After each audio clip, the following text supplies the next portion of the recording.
Bismillahirrahmanirrahim. Assalamualaikum warahmatullahi wabarakatuh. Berikut disampaikan panduan pembelajaran LKS untuk pekan ini. Mohon maaf untuk siswa online baru sempat saya sampaikan. Kita langsung menuju ke halaman 6. Di sana membuat catatan yang efektif.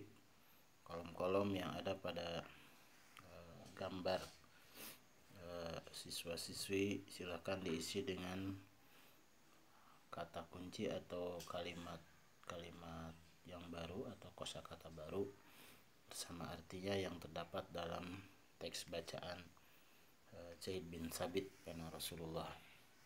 Kemudian yang di halaman 7-nya silakan di sana diisi. Yang pertama itu pelajaran yang baik dari kisah Zaid bin Sabit, silakan diisi di 3 kolom tersebut. Kemudian 2 ide hebat dari kisah Zaid bin Sabit, ide apa yang terdapat dalam kisah tersebut. Kemudian yang ketiga, 1 pertanyaan yang kumiliki, apa pertanyaan yang akan Anda ajukan dalam kolom tersebut. Selanjutnya untuk halaman berikutnya, halaman 8, adalah menceritakan kembali dengan bahasamu sendiri tentang kisah Zaid bin Sabit radhiyallahu an melalui peta pikiran atau mind map.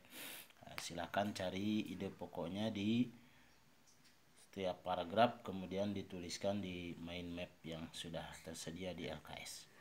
Dan untuk halaman berikutnya, halaman 9, silakan ditulis tokoh pada cerita tersebut, kemudian 3 karakter yang kamu ketahui dan jelaskan karakternya dari ketiga sifat tersebut. Selanjutnya untuk pembelajaran IPA, kita akan mengetahui dan mempelajari tentang saluran pencernaan hewan ruminansia. Hewan ruminansia itu artinya hewan mamalia yang bisa memakan atau memamah 2 kali dan dikenal dengan hewan memamah biak. Artinya ketika memakan dia langsung memasukkan makanan dari mulutnya ke lambung, dan ketika ada waktu yang senggang dia mengembalikan makanan yang sudah masuk ke lambung untuk dikunyah agar lebih halus. Dan tugasnya di sana ada, silahkan dibuat peta perjalanan makanan hewan ruminansia seperti menggunakan kotak dan anak panah, gitu ya.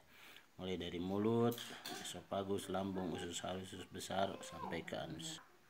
Pada pembelajaran matematika kita akan mempelajari kecepatan, jarak, dan waktu pada sebuah laju kendaraan, jalan kaki atau kecepatan yang bisa diukur. Di sini ada segitiga ajaib, yaitu ada J, K, dan W, itu ya. Jarak itu diistilahkan dengan J dengan satuan mulai dari meter sampai kilometer atau dan seterusnya. Kemudian kecepatan adalah jarak dibagi waktu, dan waktu satuannya mulai dari detik, menit sampai jam. Di sini ada rumusnya untuk mencari kecepatan. Tadi sudah disampaikan, yaitu kecepatan adalah jarak dibagi waktu. Sementara untuk jarak adalah kecepatan dikali waktu. Kemudian untuk mencari waktu adalah jarak dibagi dengan kecepatan. Untuk berlatih mengerjakan soal-soal tentang jarak, kecepatan, dan waktu, di halaman 18 ada latihan soal mulai dari nomor 1 sampai 5. Silakan dikerjakan. Boleh meminta bantuan kepada Umi atau abinya atau saudaranya, kakaknya untuk menyelesaikan latihan soal tersebut. Selanjutnya di pelajaran IPS kita akan mengenal tentang koperasi. Di LKS dituliskan landasan hukum koperasi, kemudian undang-undang, kemudian prinsip koperasi, Dan di sini ada diantaranya contoh jenis-jenis koperasi. Untuk mengenal lebih jauh tentang koperasi, di sini ada peta pikiran. Boleh diisi dengan jenis-jenis koperasi yang kalian ketahui. Di sana dijelaskan ada koperasi produksi, konsumsi, sekolah, unit desa, dan banyak lagi koperasi-koperasi lainnya. Ananda boleh bertanya kepada Abi, Umi, atau saudara yang bisa membantunya. Kemudian di halaman berikutnya, halaman 22 dan 23, ini adalah pelajaran bahasa Sunda. Bagi Ananda yang berasal di kota yang belum mengenal bahasa Sunda, sini Bapak jelaskan tentang menerapkan kecap keayaan. Kalau di bahasa Indonesia adalah menerapkan kata yang menunjukkan keadaan. Contoh, eta mobil teh sigana rek eureun tuluy ngendoran. Jadi kalau di bahasa Indonesia, mobil itu sepertinya mau berhenti, kemudian lajunya menjadi semakin pelan. Nah, sini kata ngendoran itu artinya semakin perlahan. Kemudian ada yang kedua itu lecet. Lecet itu ya sudah paham kan ya. Kareret ku Odin mobil teh cetna lecet. Jadi ketahuan oleh Odin bahwa mobilnya itu lecet. Lecetnya artinya tergores gitu ya. Nah, di sini ada juga kata-kata yang lain yang dicetak tebal. Nomor 1 itu arti luhur. Gunung puncak gunung teh, geuning puncak gunung teh mani luhur. Ternyata puncak gunung itu sangat tinggi. Kemudian nomor 2 paingan hawa bayun yang darek hujan. Dan yang itu artinya gerah gitu ya.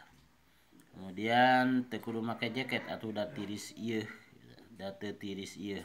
Teu tiris artinya tidak dingin. Kemudian ada jero artinya dalam. Kemudian nomor 5 rupek. Rupek teh artinya sempit. Nomor 6 paingan tiis. Tiis teh artinya angin, sayurnya sudah tidak hangat lagi ya, sudah dingin. Kemudian yang ketujuh ta ieu mah kosi teh seseg artinya kuat kokoh gitu ya. Kemudian yang ke-8 di kota mah loba gedung jangkung artinya gedung yang tinggi. Nomor 9 namun kerusum hujan bulan teh sok jeblok. Jeblok teh artinya kotor, berlumpur.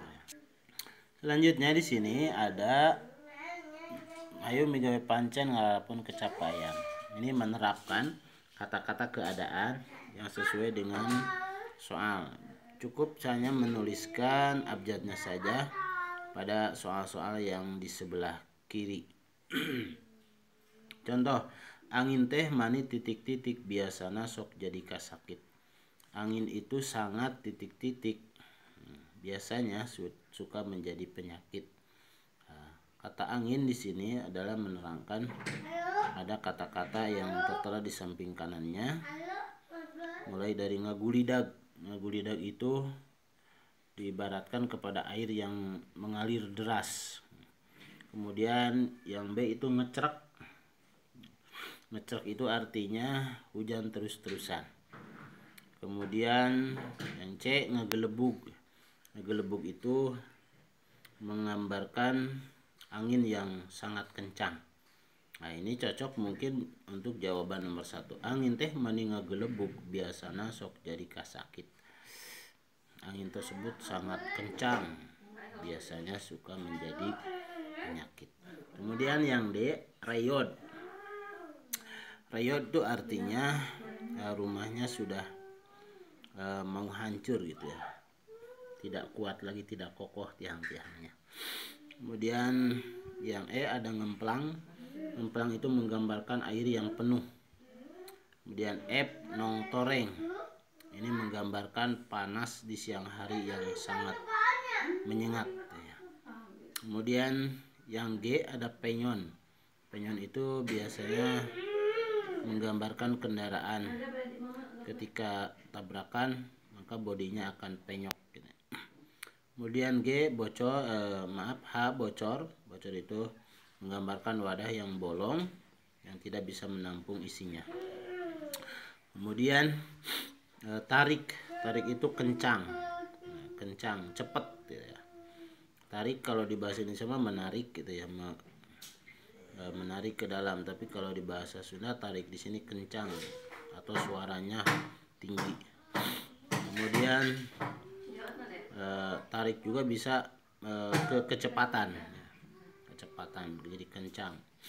Kemudian rame itu sudah biasa di bahasa Indonesia juga sama, rame. Kemudian ngagolak, kalau ngagolak itu menggambarkan air yang mendidih. Kemudian subur sama seperti bahasa Indonesia untuk menggambarkan sebuah tanah yang bisa ditanami dengan baik. Kemudian M ngajumbleng. Ngajumbleng itu air yang tidak mengalir. Biasa menggambarkan di sungai airnya yang memutar, tidak mengalir deras. Kemudian tiisen itu sepi, dan eureun artinya berhenti.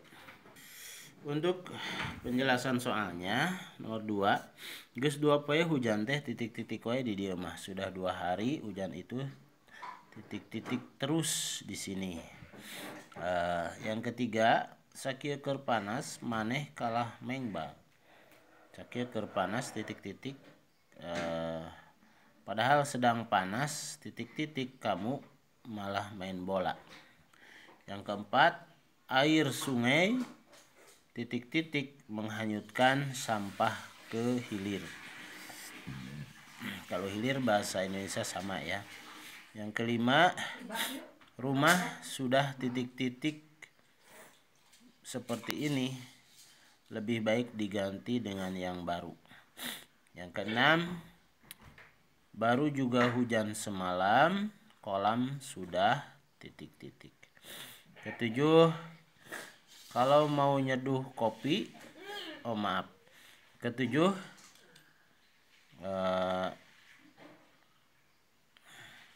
yang disebut kap pesawat terbang itu majunya atau melajunya tentu titik-titik kencang sih ya. Kemudian yang ke-8, kalau mau nyeduh kopi sebentar lagi airnya titik-titik. Yang ke-9, kepala mobil itu menabrak pilar jembatan sehingga menjadi titik-titik. 10,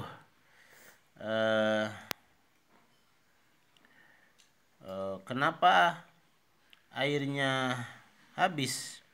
Ternyata embernya titik-titik. Yang 11, bagian sungai yang airnya titik-titik disebutnya leuwi atau muara ya. Kemudian yang ke-12, sayang saya tidak nonton wayang, padahal ceritanya titik-titik ya. Jadi kalau bahasa Indonesia itu seru, kalau di bahasa Sundanya rame ya. Kemudian yang ke-13, lembur atau kampung itu titik-titik karena penghuninya sedang ke sawah. Yang ke-14, motor itu terus titik-titik ketika ditanjakan karena bensinnya habis.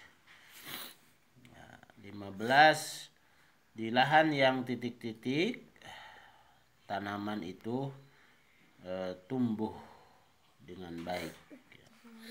Selanjutnya ini ada SKI tentang mengingat kembali perjuangan Rasulullah SAW dan kaum muslimin dalam menegakkan Islam. Silahkan dibaca, dan di sini ada TTS. Silahkan diisi dengan jawaban yang terdapat pada cerita yang tadi ya. Selanjutnya ada pelajaran fikih tentang khitan. Di sini tugasnya ada tinggal diisi ya pertanyaan-pertanyaannya yang terdapat di sini. Dan halaman terakhir seperti biasa ada mutabaah pekanan bagi semua siswa Nurul Amal. Demikian disampaikan tentang panduan pembelajaran pada LKS. Mohon maaf. saya sampaikan sangat terlambat sehubungan waktu yang belum bisa terkondisikan. Terima kasih. Jazakumullah khairan katsira. Selamat belajar, tetap semangat dan jaga protokol kesehatan. Assalamualaikum warahmatullahi wabarakatuh.